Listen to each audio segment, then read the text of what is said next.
Hello friends. मैं मेहुल व्यास Indian army channel से मैं रिप्रेजेंट कर रहा हूँ। मैं ऋषि वेद हूँ।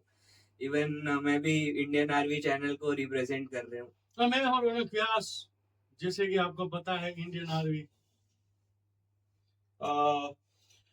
जैसे ही हमने प्लान किया हुआ था कि हम लोग पहली इंटरनेशनल ट्रिप जो इस चैनल के साथ जुड़ी हुई है उसको हम लोग रिप्रेजेंट करने वाले हैं वियतनाम हनोई से। तो कल से ये हमारी जर्नी शुरू हो चुकी है। पहले तो हर हर महादेव और जय श्री कृष्ण सभी गुजराती और सब इंडियंस के लिए। राइट। सो हर हर महादेव, जय श्री कृष्ण। राइट। तो हम लोगों ने वियतनाम की जर्नी स्टार्ट की है कल से अहमदाबाद से। वियत जेट की फ्लाइट हम लोगों ने डायरेक्ट बुक की थी। राइट। और कल रात को तकरीबन रोनिक भाई कितने बजे हम लोग बैठे? 1:30 बजे के आसपास। एक्चुअली हमारी फ्लाइट डिले थी। पहले 12:30 की थी, उसके बाद 1:30 बजे की हुई है।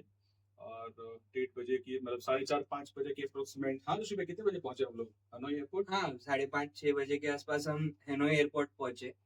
अब वहां पे है ना, आपको अगर होटल के ऑप्शंस बताऊं तो आपको best preferred option old quarter के पास मिलेगा हेनोई में।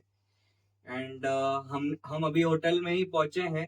सो वी हैड टू ऑप्शंस। एक तो टैक्सी का था, तो जैसे ही आप एयरपोर्ट से एग्जिट करोगे आपको मल्टीपल टैक्सी वेंडर्स आपको मिल जाएंगे जो आपको XYZ प्राइस बोलेंगे। तो हमें जो प्राइस कोट किया गया था वो रफली 300,000 डोंग, बट यानी 3 लाख तो 3 लाख डोंग। हाँ, तो हम तो थोड़ा क्या बजट में ये जो ट्रिप है वो एग्जीक्यूट करना चाह रहे हैं। तो रौनक भाई, हमने फिर बस ली। हाँ, तो जैसे हमने पहले जब चैनल स्टार्ट करी थी तभी हमने बताया था कि हमारी जितनी भी ट्रिप रहेगी वो हमारे दर्शकों के लिए और हमारे लिए बजट ट्रिप रहेगी। तो उसी हिसाब से हमने ज्यादातर हम जो भी सस्ता पड़ेगा वही इंफॉर्मेशन देंगे, लेकिन जो महंगी वाली वो भी देंगे ताकि फिर जो भी आने वाले लोग हैं उनको अपने हिसाब से आ सके। तो जैसे हम एयरपोर्ट से उतरे, एयरपोर्ट पे ही 3 लाख डोंग के हिसाब से आपको प्राइवेट टैक्सीज मिल जाती है। एयरपोर्ट से हनोई होता है 25 किलोमीटर, मतलब सिटी एरिया। हाँ, तो जहाँ पर आपको सारी भी होटल्स वगैरह सारी चीजें मिल जाती है। तो लेकिन हमने तो वही सोचा था कि हमको तो सारी वैसे भी हमको तो बजट में करना है और हमको आपको बजट की पूरी जानकारी भी देनी है। तो 3 लाख डोंग मिलते हैं, 3 लाख में आपको 25 किलोमीटर लेके आते। हम 3 लोग थे। फिर वहीं पर टैक्सी स्टैंड के बाजू में ही यहाँ का सिटी बस स्टैंड है। तो अगर वहां चले जाओगे तो काफी सस्ता पड़ेगा आपको। ऑलमोस्ट 55 टू Almost 50%, 55% आपको सस्ता पड़ेगा। तो हम तीनों उसमें 1,35,000 डोंग में पहुंच गए। सिटी एरिया में, ओल्ड सिटी एरिया में हम आ गए। और दोनों पे मेरे हिसाब से बस भी बहुत अच्छी थी, वाईफाई कनेक्टेड था और कंफर्टेबल ज्यादा थी। ज्यादा कुछ मतलब ट्रैफिक नहीं रहता है क्योंकि फ्रीक्वेंसी बस आती रहती है। तो बहुत कंफर्टेबल है, ऐसा नहीं है कि और आपको- जहाँ पे मतलब स्टॉप है वहां से वॉकिंग डिस्टेंस पे ही आपको जो भी होटल है, अगर आप ओल्ड क्वार्टर साइड बुक कर रहे हो तो आपको 100% वो वॉकिंग डिस्टेंस पे मिल जाएगा। और मेरे हिसाब से हम जैसे ही उतरे और हमने थोड़ा एटमोस्फेयर और माहौल देखा तो ये जो ऑल क्वार्टर और जो सिटी एरिया है यहाँ पे अच्छी होटल है और अच्छे एनवायरमेंट, सारी आई चीजें थिंक यहीं- इंडियन खाना भी हाँ, मिल बहुत जाएगा। बढ़िया बढ़िया। गुजराती रेस्टोरेंट भी, इंडियन खाना भी है, सारी चीजें अवेलेबल है। तो मतलब कल रात की जर्नी के बारे में थोड़ा अगर शॉर्ट में बात करें तो हम लोग 1:30 बजे के आसपास हमने फ्लाइट को ली थी। और तकरीबन 6:30, हाँ मतलब अगर हनोई के टाइम यहाँ का टाइम के हिसाब से अगर देखा जाए 7:30 बजे के आसपास, 7:30 बजे के आसपास हम लोगों ने लैंड किया था।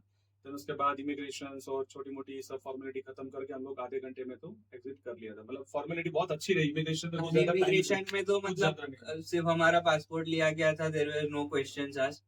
मुझे ऐसा लगा, मैं 1-1.5 महीने पहले नेपाल में गया था तो बस वो उसको 10 मिनट में निकाल देते थे, फटाफट निकाल दिया था, कुछ ज्यादा इमिग्रेशन क्योंकि यहाँ पे ना एक सिस्टम अच्छा है, हमने मार्किंग किया। हम तो इससे पहले भी 2 कंट्री घूम चुके हैं। तो वहाँ पे क्या होता है, ऑन अराइवल वीजा होता है। वीजा की जो भी सारी डिटेल्स है वो ली जाती है।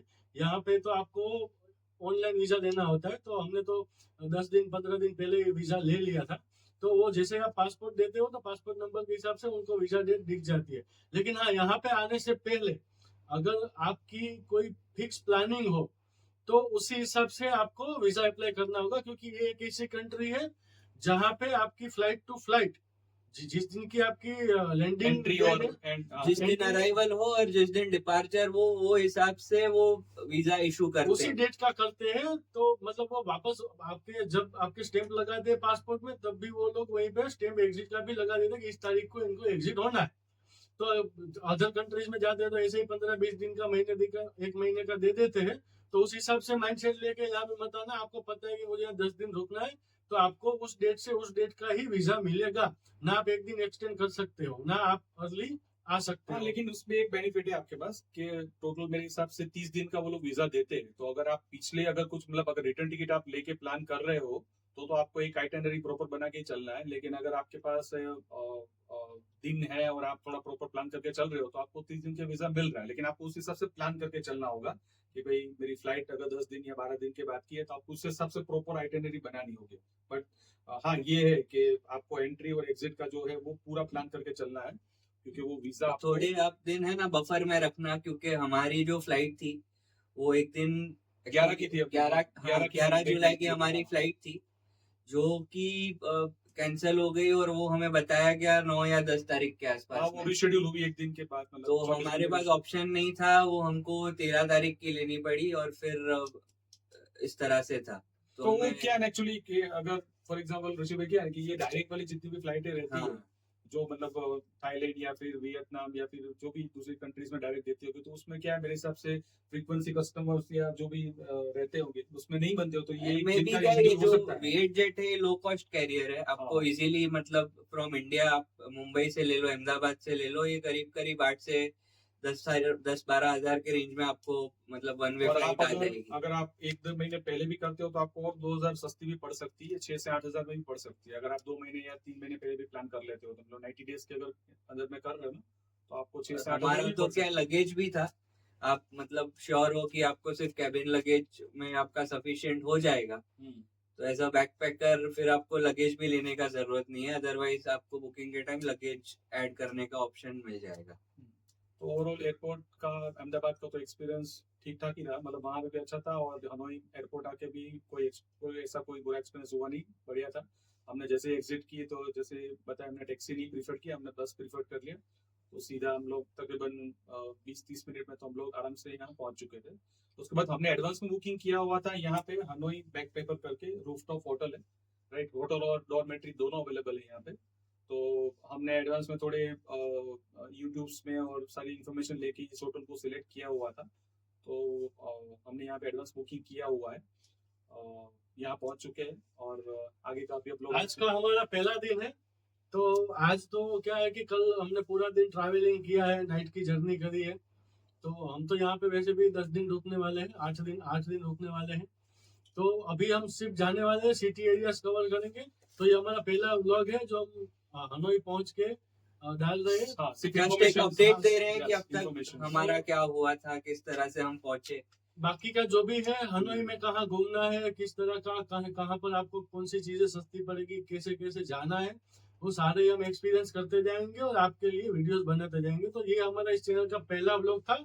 तो अगर आप चैनल पे नए हैं तो प्लीज सब्सक्राइब करें और बेल आइकन प्रेस करें, ताकि हमारी सारी की सारी वीडियोस जो आती रहे वो आपको टाइम टू टाइम मिलती रहे और आप उससे इंफॉर्मेशन लेके आप अपनी ट्रिप प्लान कर सके।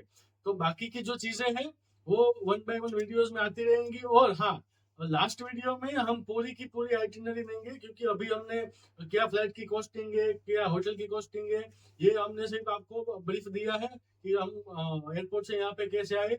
वो पूरी की पूरी आइटिनरी वाली एक वीडियो हम लास्ट में डालेंगे, जिसमें आपको पूरा हमारा इंडिविजुअल कितना कॉस्ट लगा और एज ए बैक पैकर आपका कितना कॉस्ट लग सकता है, उसकी पूरी इंफॉर्मेशन उस वीडियो में दी जाएगी। बाकी कौन कौन सी घूमने की जगह अच्छी है, कहाँ पे मजा आएगा, कौन सी चीजें अच्छी है, कौन सी बुरी है, क्योंकि ज्यादातर क्या होता है ना कि ज्यादातर यूट्यूबर्स यही चीजें बता देंगे, अच्छा अच्छा अच्छा है। हम दोनों बताएंगे, अच्छा भी बताएंगे और बुरा भी बताएंगे कि यहाँ पे ये अच्छी हमको नहीं लगी या ये चीजें हैं। तो उससे आपको भी आइडिया आएगा कि क्या चीजें करनी चाहिए, क्या नहीं करनी चाहिए, कहीं पर जाना चाहिए, कहाँ पर नहीं जाना चाहिए।